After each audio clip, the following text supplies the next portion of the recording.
I would live to see Grenada rise again. Grenada. And the way she bloomed before Ivan came. Grenada. When I think about how we stood strong after the revolution. Ivan, nothing like you could keep Grenada down. No.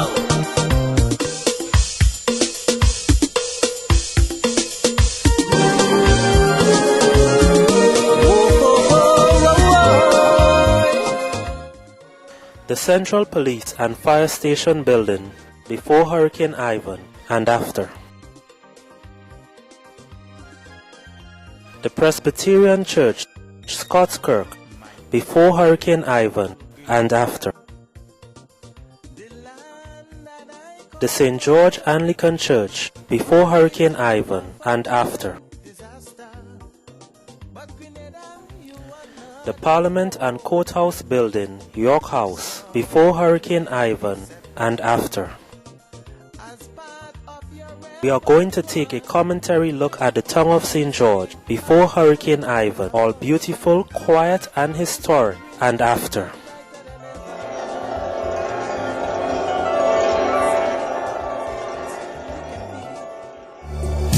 Beautiful Grenada, how I love you. Beautiful. On a quiet day, one would stop and admire the carronage.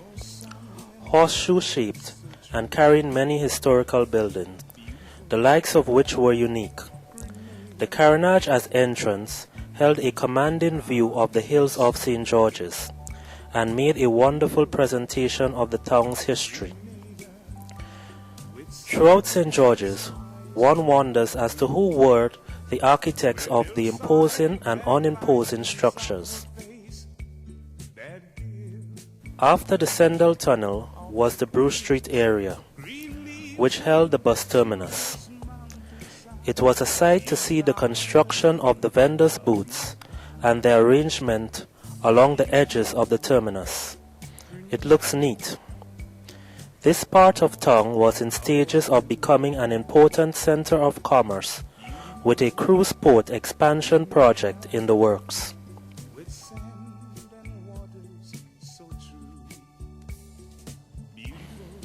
The Melville Street seemed like a vast long road of old and antiquated structures in need of improvement. But they all, in their own way, told a story about the character and development of the town of St. George. It is from looking at the intersection with other roads that one would appreciate the planning that went into the town.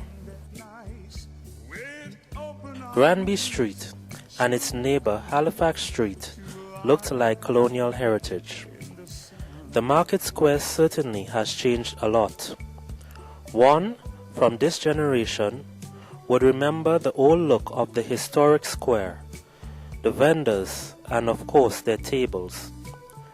The buildings on Halifax Street certainly had a charm of their own. The intersections gave a quiet view.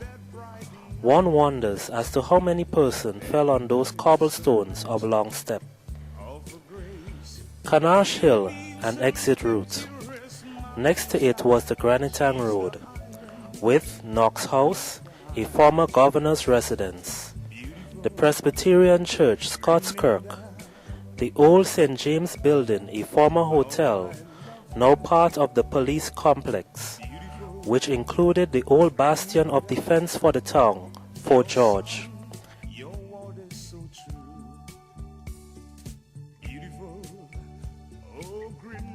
Granitang is also a road that gave a lovely view of the old town.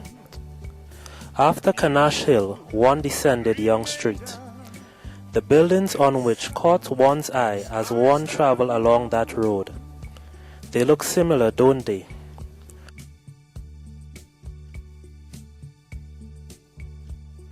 On Scott Street, one admired the way the structures were built into the cliff. At the end of this street one saw Lucas Street. It was once a prime residential area, a road decorated with beautiful houses on its left and on its right. A really nice area. At the end of Lucas Street is Church Street.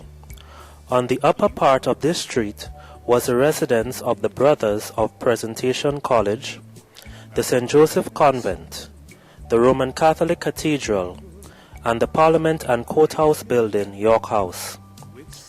This street was indeed lovely and full of old-world charm. It intersected with the Market Hill, which leads to the lower part of town. Church Street was once a prestigious residential area that once housed vicars of the Methodist Church, the Catholic Church, and the Anglican Church, the last of whom was still residing up until Hurricane Ivan. The interior of the Anglican Church held a written record of history. On its walls were embedded marble plaques dedicated to outstanding members of the colonial era.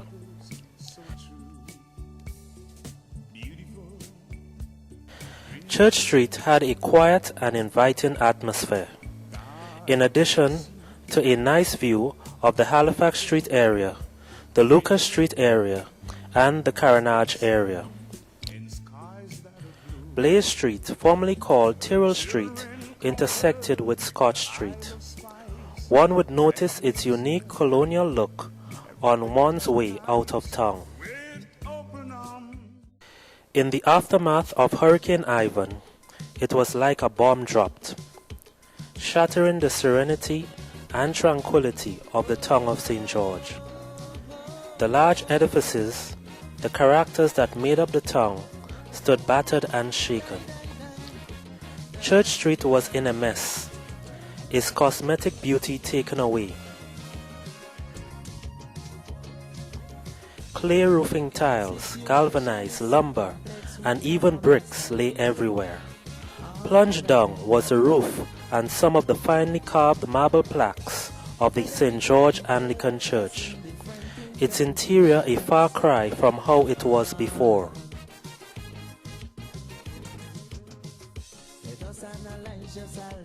So too was the rest of town. The pinnacles on the tower of Scott's Kirk gone. So too was most of the walls. Knox House survived, but Granitang Road, like Granitang Forest, needed years to recover from the damage.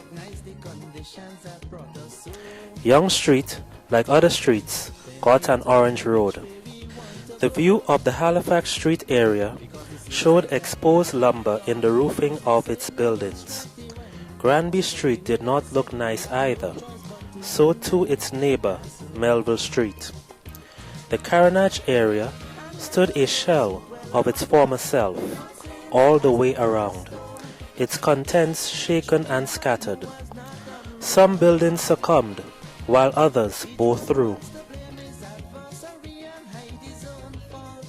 The two icons of the Carronage, the Rum Runners, anchored at Egmont Bay in Calavini, sustained damage. The repair and reconstruction bill for the town huge. So too were the lessons learned. We have to elevate our sense of strength and purpose. We have to understand that this place.